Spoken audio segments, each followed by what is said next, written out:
Do you want to be in it? Say your name. What's your name? Day. Huh? He said, Day. McKinnon? Day. And how old are you? 2. 2? Come closer. Okay, what's your name? Maywin. Malin. And how old are you? 4. 4. And how you are related to me? I don't know how to answer that. You're my Hey, Mama. niece. Right?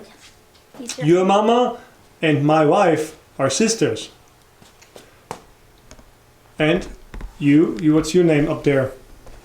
Merrick, And how old are you? 9. So we're gonna learn about the process today. Okay.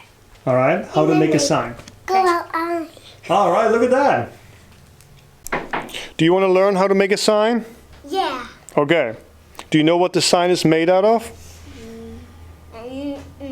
You know what wood is? Yeah. What is wood? Would you like to know? Yeah. You know a tree outside? Yeah. Then when you cut it down, then it becomes this. See? Comes all that after you It take becomes. off all the bark and you sand it. It has to be cut, and it has to be sanded and planed, and then it becomes a board. See, this is the inside of a tree. That's what the inside of a tree looks like. Okay? But what is this black stuff? That's from the machine. That's burned. I don't know if I can do this. So the board comes in here, right? Yes. The tree. Watch your step down there. So I'm putting this down here, and it comes into this saw. This is called a miter saw. See, there's a stop right there, and it makes it exactly 23 inches. So then we cut it. Brrr, right?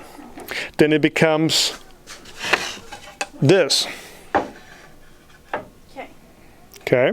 Then we'll move it over here. Then it moves around, No, that's wood.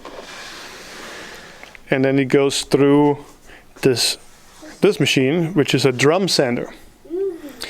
Okay. Sands it. Yes. Hang on. Let me open this. See, it has a Sands. That's what you sand it with. yes. It has a drum in there. Yep. Why does this have sand in it? That's not sand. That's sawdust. It looks like sand, but that's a good question. When you cut, look, when you cut the wood with this machine, this blade, it makes sawdust. When it cuts it, it makes, look, it makes sawdust. That's the chips from cutting, basically. So that's technically wood still. Let me, I'm gonna erase that a little bit so we can move it through here. So I'll take one board and I'll check with this, and I'll look through the light, kind of like this, and I can see whether it's cupped. When it's cupped, it looks like this, or if it's bowed, it looks like that. If you look through there.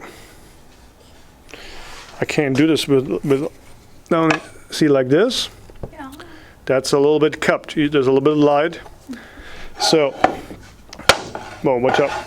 Then I make a line on the board, and then when it sands it, if it sands it equal, the line is gone. If it doesn't sand it equal, then the line is still visible. Then I have to turn it around and run it through again.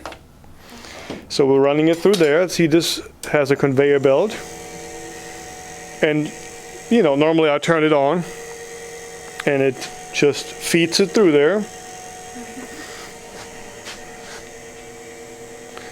And cool, huh? So this would be sanded by now. Usually I have to sand it twice. Then I go over, flip it around, run it through again, and then I have a perfectly sanded board. Then I go over here.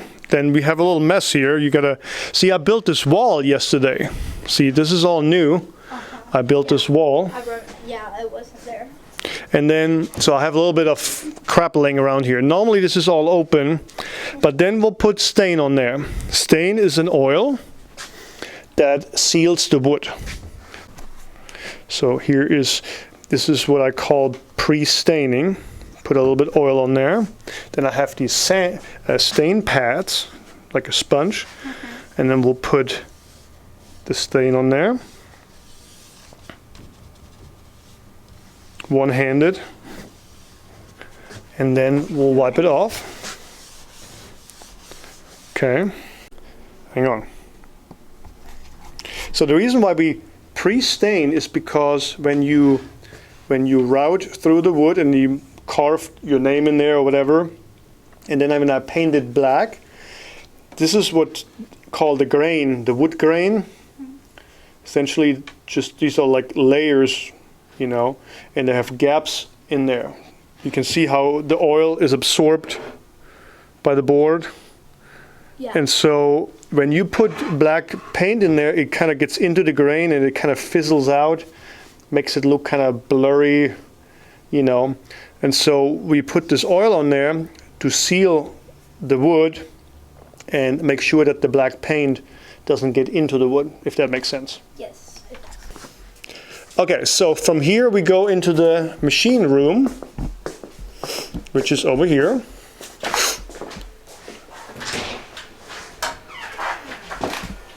We put the board into the machine. We clamp it down 6 times and then carve whatever design. Let's assume like this, right?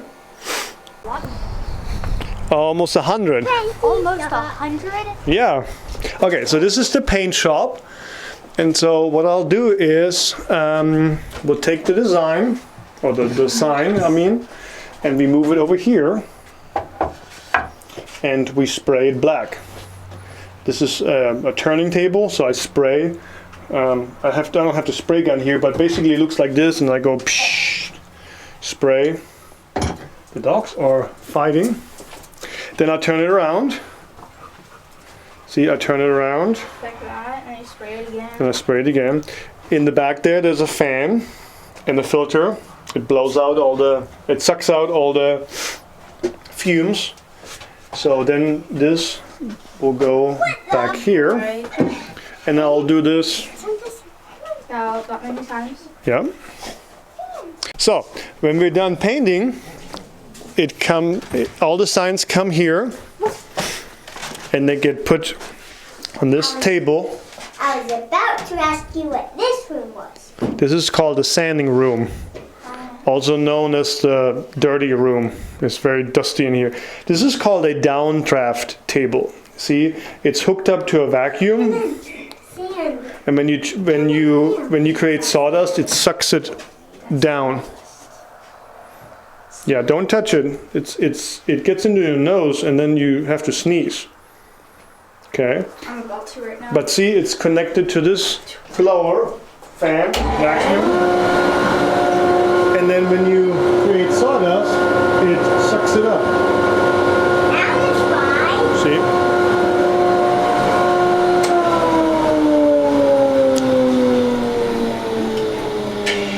See? So we have, I just put the signs up here and I sand. I have different sanders, and then for the sides I come over here and do the sides. The edges, I have this little machine. It's called a round over bit. It smoothens the edges, and then then we're back to staining over to the left. What? Then we come over here where all my clutter is. See, I lay out I lay out all the signs down on this table. Fits about 30 of them, and I stain them with the same oil that I pre-stained. Then they get their final stain. Every side gets wiped off, and then it goes back into the paint shop for final sealer. And I remember doing that, I think. and then we're done. Unless it has like the pegs and then you have the, Right. yeah. Yeah, the pegs are on the running signs. They have to be glued in and hammered in. We have to install hardware and box them up and ship and send them out. I can show you the shipping area. Hang on. Here we have storage, all our shipping boxes. I have 1,000 boxes down in the garage. They need to come up here, and usually this is all full, but there's all our shipping boxes. I know what I can help with now. So here's the shipping area. See, we lay out all the signs on these peg boards. Then we have one computer, dual monitor. We pull up our production list on one monitor, and we pull up the UPS, the shipping situation, on the other monitor. Then we use this label printer, and it cuts up or prints one label. Then we'll build a box over here. Building a box. Building a box over here. Wrap it up with this paper. We use this brown paper. Well, you get the point. If you can get it up. Yeah. Then we put a fragile sticker on there. Make sure that the... Whoa! No yelling in the shop. Hi. Tiny man. Stefan, I want to make a sign. You want to make a sign? Yeah. Yeah, we can make a sign. Then we put these little stickers on there that tracks it back to our shop, Custom Wood Design, Etsy, customsigns.com. So the customer has a way to find us again if they want more. If you purchase gift wrapping, we use this. Instead of that. Yeah. So for it's like $4 extra. We gift wrap it and we put a little bit of string around it to make it look nice. And then Philip comes around with the trailer. We stack them all up and haul them off.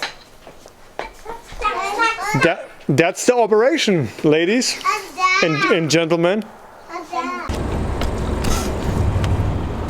All right, those little ones, they enjoyed that shop tour quite a bit. I'm all about, educating others, and anytime I get to, any chance I get for young people, to see my operation and get maybe they get inspired or do something engineering when they grow up. You never know.